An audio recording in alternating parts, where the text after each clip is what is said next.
طبعا انت متعود معايا ان انا اجيب لك العربيات اللقطه اللي بيكون فيها فرق سعر عن مصر. عربيه زي العربيات اللي معايا النهارده دي بيجو 3008 الشكل الجديد فئه الالور، والعربيه دي لو انت ما عندكش مبادره فيها فرق 250 الف جنيه عن مصر. اللي في مصر كسره ال 2 مليون وربع ومش بتتسلم تسليم فوري، واللي عندي هنا اقل من كده بكتير وهتبقى موفر عن سعر مصر، زائد ان انا ممكن اقسط لك العربيه دي بمقدم 400 الف جنيه بس. بيجو 3008 الشكل الجديد فئه الالور، بسم الله ما شاء الله. بصراحه العربيه شكلها حلو جدا جدا، واللون شكله جميل جدا جدا بصراحه، لايق على العربيه، لايق على الجنوط الجديده بتاعه العربيه. العربيه دي مواصفات خليجيه 2026، وبتدخل الضمان للوكيل في مصر ببلاش، ضمان 5 سنين او 150 الف كيلو.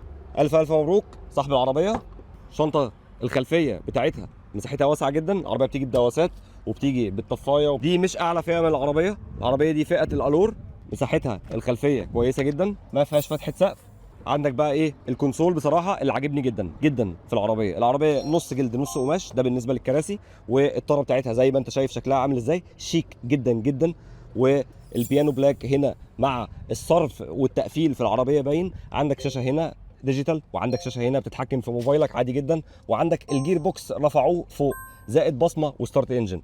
والكونسول الوسطي عندك هنا، زائد ان في شويه مساحات تخزين موجوده في العربيه. وبصراحه العربيه من جوه شكلها شيك جدا جدا جدا. معاك مقدم 400 الف جنيه اقدر انزل لك العربيه دي. معاك مبادره مغتربين اقدر اجيب لك العربيه، وهيكون فيها فرق سعر عن مصر حوالي 150 الف جنيه لو انت معاك المبادره بتاعتك انت.